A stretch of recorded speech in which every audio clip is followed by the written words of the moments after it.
پر امن ملک ہے، خوشحال ہے، ترقی یافتہ ہے اور ایک دوسرے کا خیال کرتے ہیں، اس لیے وہاں پر مواقع ہے۔ ٹھیک ہے، اور جو ہماری نوجوان نسل ہے، جو ینگ جنریشن ہے، پڑھنے کے لیے بھی یونیورسٹیاں وغیرہ کالجز کی صورتحال کیسی وہاں؟ نہیں، وہاں پر اسکول کا نظام اچھا ہے اور وہ بھی سرکاری جو نظام ہوگا وہ ہے، یعنی چونکہ اسکول کی اگر آپ نے کالج بنایا ہے نا یا اسکول بنایا ہے تو آپ کو آپ کے استادوں کی تنخواہ بھی حکومت دے گی۔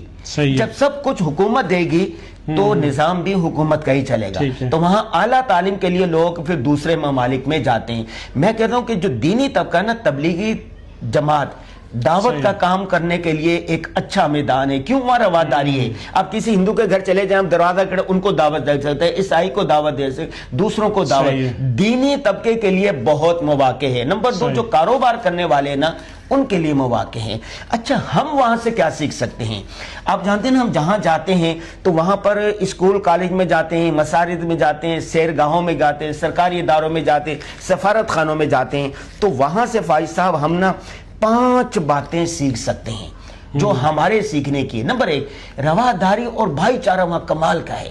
ہمارے جو میزبان تھے، یہ گھر تھا، اس کے سامنے ہندو کا گھر تھا، اس کے ساتھ عیسائی کا گھر تھا، اس کے ساتھ ایک ملحد کا گھر تھا، وہ چارے آپس میں ایسے لے رہے ہیں جیسے بہن بھائی رہ رہے ہیں، آپس میں محبت سے رہ رہے ہیں۔ اس کا مسلمان کا ایک جو بچہ تھا، وہ اسکول جا رہا تھا، اس کا ٹفن رہ گیا وہاں پر، وہ جو ہندو تھا سامنے، اس نے دیکھا ٹفن رہ گیا، وہ اپنی گاڑی اس نے نکالی، وہ ٹفن اپنی گاڑی میں رکھا، اسکول تک پہنچا کر اس کو دے کر آیا۔ ایک بات یہ ہے کہ رواداری، محبت، ان میں شدت نہیں ہے کسی میں بھی، کہ وہ کہتے ہیں کہ ہم بھی جی رہے ہیں، تم بھی جیو۔ اچھا، دوسری جو بات ہے نا، وہاں پر وہ محنتی قوم بہت ہے۔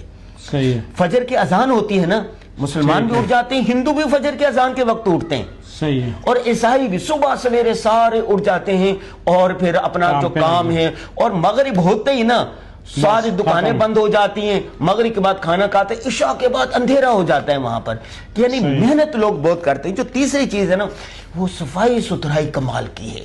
ہم یہ کہتے ہیں نا کہ گٹر لائن صاف کرنا بھی حکومت کے ذمہ، ہر چیز حکومت کے ذمہ ڈال دیتے، وہاں پر ہر آدمی، ہر شہری اپنی ذمہ داری کا احساس کرتا ہے۔ مثال کے طور پر ہم گاڑی میں گھومنے کے لیے گئے تو کیلے تھے وہاں پر، کیلے 12-13 قسم کے، کھٹے میٹھے کیلے بھی ہیں۔ ایک بچے نے کیلا کھایا، اب اس کا جو چھلکا تھا کہاں پھینکنا تھا؟ گاڑی میں، کہہ رہے نہیں، اس نے جیب کے اندر شاپر رکھا ہوا تھا، تو اس کے اندر وہ کیلے کا شاپر ڈالا، ٹافی کا ریپر ڈالا، اور جہاں اترا وہاں دیکھا کہ ڈسٹ بین کہاں ہے، وہاں پر اس کو لگا۔ یعنی صفائی کا اہتمام ہر آدمی کر سکتا۔ ہم یہاں دیکھو دین اسلام نے صفائی کے کتنا حکم دیا نا، ہم یہ چاہتے ہیں کہ ہمارے گھر کی صفائی بھی، حتیٰ کہ ہمارے منہ کی صفائی بھی حکومت کرے، یعنی ہر آدمی اپنی ذمہ داری کا احساس نہیں کرتا۔ اچھا، جو چوتھی چیز ہے نا، وہ میں نے یہ دیکھی کہ معاف کرنا وہاں بہت ہے۔ اگر 2 آدمی کی لڑائی ہوئی نا، جیسے بچے ہوتے نا، تھوڑی دیر کے بعد بڑے بھی معاف کرتے ہیں، یار چھوڑو، یار چھوڑو، آگے چلو آگے چلو۔ گاڑیاں ٹکرا گئی نا، نقصان ہو گیا، بات کہیں طے ہوگی، ٹھیک ہے، ورنہ ایک دوسرے کو معاف کرنے کا دیکھو دین اسلام نے حکم دیا ہے، لیکن عملی طور پر وہ قوم ہم سے بہت آگے۔ تو ہم، آپ دیکھتے ہیں نا کہ بھائیوں بہنوں میں، خاندان میں، دفتروں میں کوئی لڑائی ہو جائے تو ہم نے دل میں کینہ لیے بیٹھے رہتے ہیں۔ کئی کو وہ معاف کرنے کا بہت زیادہ ہے کہ معاف کرو، آگے بڑھو۔ وہ جو 5ویں چیز ہے نا آخری، وہ ہے کہ وہاں پر ڈسپلن اور نظم و ضبط کمال کا ہے۔ اس کی میں ایک مثال دیتا ہوں، پورے ملک میں چوک چوراہوں پر اشارات نہیں ہیں۔ اب جیسے چاروں طرف سے گاڑیاں آ رہی ہیں نا، یوں جانا ہے نا گاڑیوں نے، جو پہلے آئے گی وہ پہلے جائے گی، باقی رکے گی۔ اچھا، اگر لائن رکی، اشارات نہیں ہے، یعنی نظم و ضبط اور ڈسپلن کمال کا ہے۔ میں نے یہاں سے جس ایئر لائن میں سفر کیا تھا نا، 11:55 پہ اس نے اترنا تھا وہاں، ٹھیک 11:55 ہی تھے، 1 منٹ کا۔ میرے اسکول میں انہوں نے مجھے دعوت دی، ہم نے کہا جی اتنے بجے آ جائیں گے، ہم 4 منٹ لیٹ ہو گئے، لیکن وہ جو ٹائم ہم نے دیا تھا نا، اس وقت اسے ہمارے استقبال کے لیے وہ اسکول کے باہر کھڑے تھے۔ یعنی ٹائم کی پابندی ہے، نظم و ضبط ہے، صفائی ستھرائی ہے۔ تو کچھ چیزیں دیکھیں نا، کہتے ہیں نا خذ ما صفا و دع ما قد، جو اچھی چیز ہے وہ لے لیں، وہ ان سے لینے۔ اور حکمت کی بات تو مومن کے گمشدہ پتہ ہے نا، تو کچھ باتیں ہم وہاں سے لے سکتے ہیں اور کچھ باتیں ہم ان کو دے سکتے ہیں۔ بہت اچھا، ماشاءاللہ، بہت اچھا آپ نے بریف کیا۔ تو نوجوانوں کے لیے، ائمہ کے لیے، علماء کے لیے، دینی حلقوں کے لیے بھی بہت سے مواقع ہیں، پاکستانیوں کے لیے بھی جو تجارت کرنا چاہتا کوئی بھی، پاکستانیوں کے لیے بھی دروازے کھلے ہوئے ہیں، بڑی آسانی سے ویزا بھی لگ جاتا ہے. ہاں ٹھیک ہے. اللہ تعالیٰ سے دعا ہے کہ اللہ تعالیٰ ہمیں دوسروں سے سیکھنے کی توفیق عطا فرمائے، جو چیزیں ہمارے پاس ہیں وہ دوسروں کو سکھانے کی توفیق عطا فرمائے. وآخر دعوانا ان الحمدللہ رب العالمین. سوشل میڈیا پر سب سے قدیم اور سب سے ریلائبل برانڈ درسقرآن.com